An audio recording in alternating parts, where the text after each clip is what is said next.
Bonjour à toutes et à tous, aujourd'hui je suis très heureuse de venir vous voir pour vous parler d'un monument de la littérature arabophone, de la littérature égyptienne et de la littérature tout court. Je suis très heureuse de vous parler de l'écrivain Naguib Mahfouz. Alors, Naguib Mahfouz, si vous ne le connaissez pas, c'est un poète, non, c'est un auteur égyptien qui a écrit des nouvelles, qui a écrit des romans, qui a écrit des scénarios pour le cinéma égyptien, qui est un cinéma qui a été en tout cas un cinéma extrêmement riche et qui, bon, c'est un autre débat. Mais bon, bref, voilà, c'est un auteur qui a écrit et produit énormément. Il a écrit plus de 50 romans et nouvelles, il a écrit de manière assez diverse, il a écrit par exemple la trilogie du Caire qui est extrêmement connue et qui est une énorme saga, et il a également écrit, par exemple, pour vous montrer la diversité de sa production, également des recueils de rêves où il écrit tout simplement ses rêves. C'est un auteur que j'aime énormément, c'est le seul auteur arabe et arabophone en tout cas à avoir écrit en langue arabe, à avoir reçu le prix Nobel. Il l'a reçu en 1988. Naguib Mahfouz est né en 1911, il est mort en 2006. Voilà. Et c'est un auteur qui n'a eu de cesse de défendre la paix, de défendre la liberté des peuples, de défendre l'égalité, de défendre la liberté d'expression, la démocratie, etc. C'est vraiment une personne que j'affectionne tout particulièrement et c'est un auteur incroyable. Et donc aujourd'hui je suis là pour vous parler du Cortège des vivants dont le titre original est Khan al-Khalili. Je pense que je le prononce mal mais c'est le nom d'un quartier du Caire et c'est le nom du quartier où se déroule l'intrigue de ce roman. C'est un roman qui a été publié en 1946 et qui décrit une époque qui n'est pas si éloignée de sa parution. En effet, ça nous raconte l'histoire. Le résumé est d'ailleurs très bien, donc je m'inspire fortement du résumé parce qu'il est clair, concis et très bien. Ça nous raconte l'histoire d'une famille qui déménage et s'installe donc dans ce quartier. Elle déménage en 1941 parce qu'à cette époque-là, le Caire était bombardé par les Allemands durant la Seconde Guerre mondiale. Bref, il s'installe donc dans ce quartier, c'est une famille bourgeoise et les protagonistes sont les deux frères de cette famille ainsi que leur nouvelle voisine qui habite en face. On a donc deux frères, on a un premier frère qui est le plus vieux et qui s'appelle Ahmad, qui a 40 ans, qui est quelqu'un d'assez amer, qui est quelqu'un d'assez taciturne, quelqu'un d'assez négatif en règle générale et qui est extrêmement misogyne. Et on a également un jeune frère, je ne sais pas quel âge il a, mais en tout cas c'est son jeune frère qui s'appelle Roujdi et qui est beaucoup plus positif, qui est beaucoup plus marqué par la jeunesse et toutes les représentations qu'on peut avoir de la jeunesse et qui est en train d'étudier d'ailleurs et ses études sont financées par son frère aîné. Et en face d'eux habite une très jeune fille, enfin très jeune, comparée à eux en tout cas une très jeune fille vu qu'elle a 16 ans, une jeune fille qui s'appelle Nawal.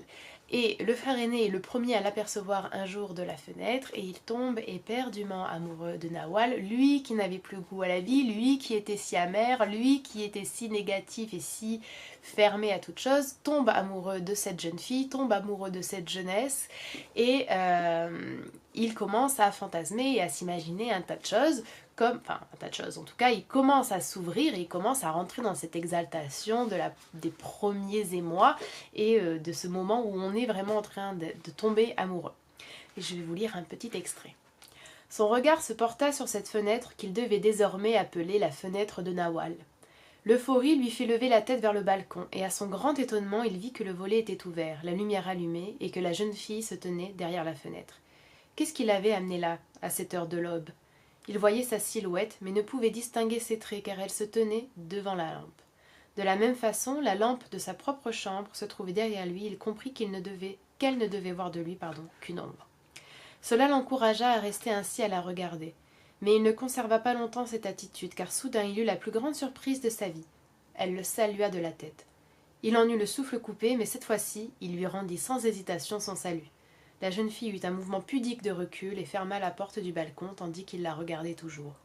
Puis il éteignit la lumière et resta immobile, inconscient du temps qui passait, s'oubliant lui-même. Il ferma enfin la fenêtre, tomba à genoux, les deux mains sur la poitrine et murmura « Dieu soit loué, merci mon Dieu ». La joie étant, à l'instar de la tristesse, l'antique ennemi du sommeil, il se réveilla le lendemain épuisé. Mais il fit peu de cas de sa fatigue, car il était transporté par l'ivresse du bonheur. Depuis 20 ans, il n'avait pas connu de matinée aussi belle. Il quitta la maison l'esprit léger, le sourire aux lèvres et le cœur battant, tel un radieux jeune homme. Il appartenait désormais à cette espèce si longtemps jalousée, celle des amoureux comblés. Ce matin-là, son cœur était pur de toute haine. Nul ressentiment, nulle rancœur ne venait entacher son allégresse. Il était libéré, pour un moment du moins, des fantasmes d'échec qui le poursuivaient dans la pénombre de sa mémoire, semblables à de sombres oiseaux de malheur. Il ne se prépara point à des affrontements verbaux ni à des conflits systématiques. Il ne se disputa point avec ses collègues fonctionnaires. L'amertume qui figeait son cœur tel un liquide glauque et croupissant se retira devant la danse effrénée des vagues de l'amour. Lorsqu'il rentra l'après-midi, il trouva une lettre qui l'attendait. Du premier coup d'œil, il reconnut l'écriture sur l'enveloppe. C'était une écriture au caractère petit et bien formé, qui ressemblait à la sienne à tout point de vue.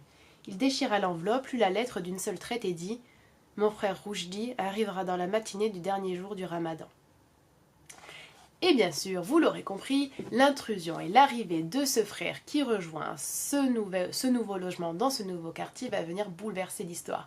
Parce que si Ahmad est très réservé et n'ose faire le premier pas devant cette jeune fille de 16 ans qui l'émeut au plus haut point, ce n'est pas le cas de son jeune frère Roujdi qui, lui, se montrera beaucoup plus entreprenant. Je ne vais pas vous en dire plus, même si vous pouvez peut-être imaginer une partie de l'histoire, mais vous ne pouvez pas imaginer la complexité et la richesse de cette intrigue. Je pense que Naguib Mahfouz, comme les grands auteurs, réalistes, parce que Naguib Mahfouz est considéré comme un auteur réaliste, et ce roman est en fait un de ses premiers romans. C'est, je crois, son 4e ou son 5e roman, et c'est le 3e roman qui s'inscrit vraiment dans une veine réaliste.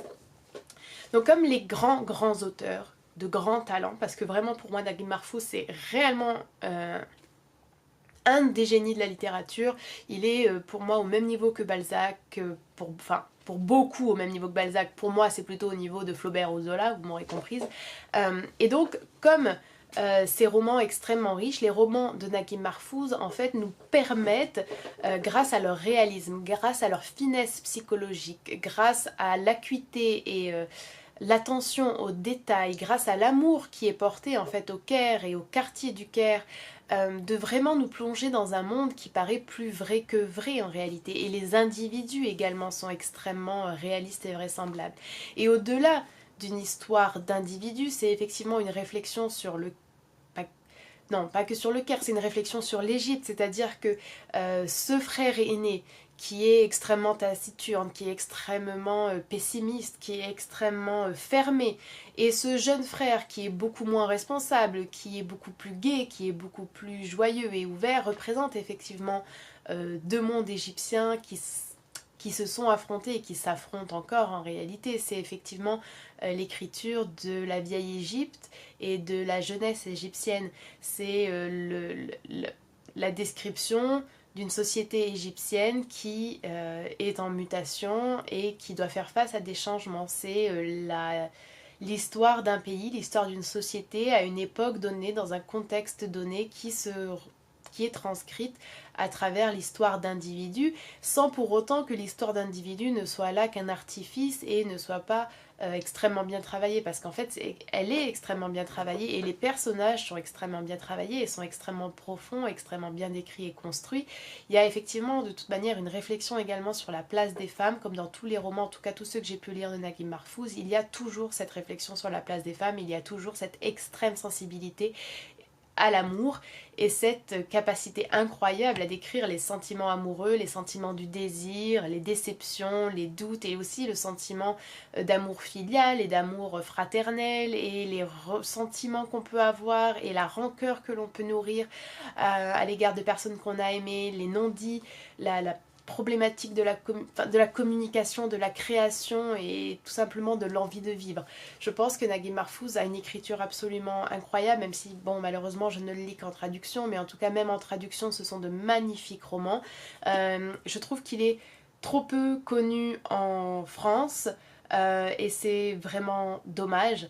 Donc je vous incite fortement à découvrir cet auteur qui a une œuvre extrêmement riche, qui a été très très prolifique de son vivant, et qui